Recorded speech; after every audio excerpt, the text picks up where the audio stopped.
Hello and thanks for joining us on the World News on VOP TV. I'm Esther Wachuku. The assailant in the murder of a powerful Iranian cleric has been arrested. Ayatollah Abbas Ali Soleimani, a member of the Assembly of Experts that selects a country's supreme leader, was killed in the northern province of Mazandaran. 75-year-old Soleimani was previously the representative of the country's supreme leader, Ayatollah Ali Khamenei.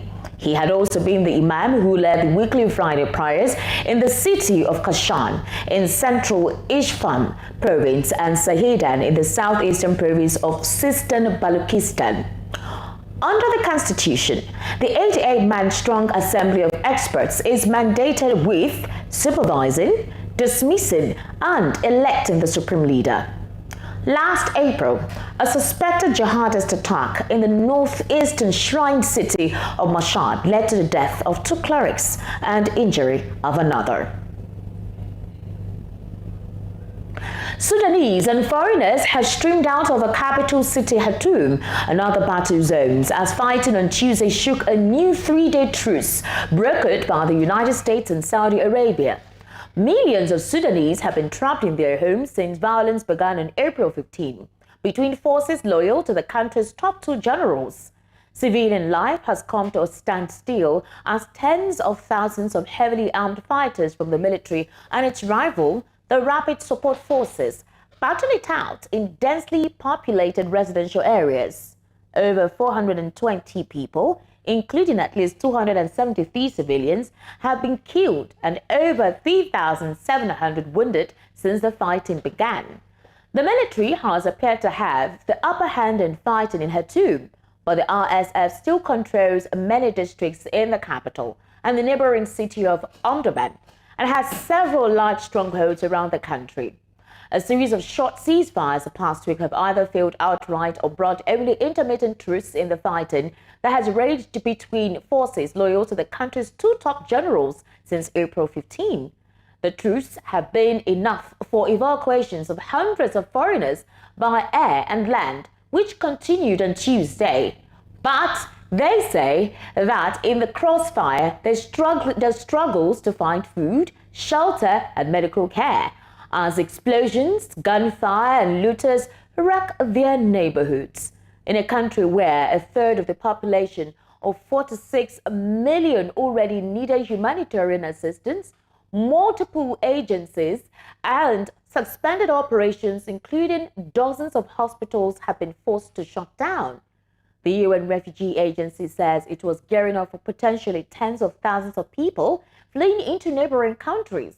Calls for negotiations to end the crisis in Africa's 3rd largest nation have been ignored.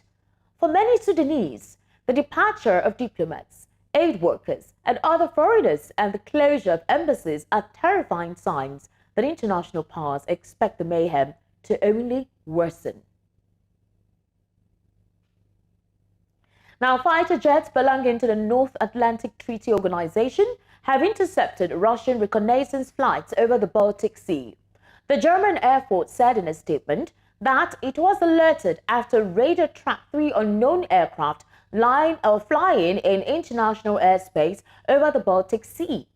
British and German Eurofighter jets were scrambled to intercept the planes, and they identified 2 Su-27 flankers and an Il-20 from Russia, which were flying without transponder signals, according to the statement. Now on Twitter, the German Air Force shared images of the Russian military aircraft intercepted by the NATO jets. The air forces of the UK and Germany are operating Eurofighter Typhoon fighter jets out of Amari Air Base in the Baltic state of Estonia as part of a NATO mission to protect the alliance's territory in Eastern Europe. The Baltic state of Estonia, a NATO member since 2004, has a 294-kilometer border with Russia, its much larger neighbor. Now, Armenia has appealed to the International Court of Justice over Azerbaijan's installation of a checkpoint on the only road linking Armenia to Nagorno-Karabakh. The checkpoint on the road known as the Lachin Corridor was set up on Sunday.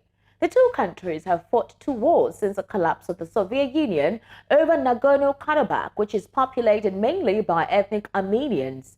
A lawsuit has been filed with the International Court of Justice against Azerbaijan in connection with the installation of a checkpoint in the Lachin corridor. These actions by Azerbaijan are a flagrant violation of a previous ruling of the International Court of Justice, which obliged Azerbaijan to ensure unimpeded movement through the Lachin corridor.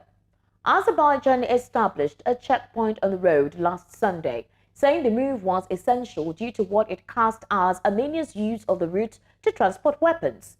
The move prompted concerns from Russia, which brokered a ceasefire agreement between the two countries in 2020, as well as from the United States. Azerbaijan agreed in 2020 to guarantee the security of persons, vehicles and cargo moving along the Lachin corridor in both directions. Armenia says the establishment of a checkpoint at the start of the road violates these commitments. Russian President Vladimir Putin and Armenian Prime Minister Nikol Pashinyan discussed the Lachin corridor in a phone call on Wednesday. Statements from both sides said without specifying the outcome of the conversation. Now, China has warned the U.S. military against any form of cooperation with Taiwan, following reports that the Pentagon was sending officers to train troops in the island. Ms. Zhu was responding to reports that the U.S. had sent some 200 military personnel, mostly Marines, to Taiwan to train the troops. The U.S. troops arrived for an on-the-spot training evaluation and proposed improvements on the Taiwanese counterparts. Taiwan has been self-ruled since its split from the mainland in 1949 following a civil war. However, Beijing claims Taipei is obliged to reunite with the mainland by force if necessary and frowns upon the island's diplomatic ties or military association with other foreign nations. The Xi Jinping-led government has flown fighter jets and bombers in increasing numbers and fired missiles into the sea in an attempt to intimidate the island. Ms. Zhu also accused the U.S. defense contractors of intentionally provoking a confrontation by using the sensitive issue for making profits ahead of their expected visit to Taiwan next week. She accused the Taiwanese ruling Democratic Progressive Party, which has been in power for 6 years, of colluding with the U.S. to press for the island's formal independence. A delegation of around 25 defense contractors will be hosted by the U.S.-Taiwan Business Council in Taipei next week. The weapons manufacturers will discuss joint production of drones and ammunition in Taiwan. The death toll among followers of a Kenyan cult who believed they would go to heaven if they starved themselves has risen to 89. Interior Minister Kithure Kindiki said on Tuesday, calling for the group's leader to spend the rest of his life in prison. The toll has steadily risen in recent days as authorities have carried out exhumations of mass graves found in an 800-acre area of the Shakahola forest in eastern Kenya, where the self-proclaimed Good News International Church was based. Most of the dead were covered from shallow graves, while a small number were found alive and emaciated, but later died. New videos show mud huts with palm-thatched roofs scattered among clusters of thorn trees and scrub bushes. Footage aired on the popular Citizen television showed one of those rescued, an emaciated woman, shouting at the rescuers, asking them to kill her instead. Exhumation sites were cordoned off and teams of men, some wearing white protective overalls and masks, could be seen carrying away corpses wrapped in blue and white body bags. Kindiki said 3 more people have been rescued alive, bringing the total number of survivors found so far to 34. And that's a wrap on the world news right here on Voice of the People television. My name is Esther Mwachuku. Do subscribe to our YouTube channel at Voice of the People TV. Follow us on social media at VOP TV Live. Do stay tuned for more programming. Bye for now.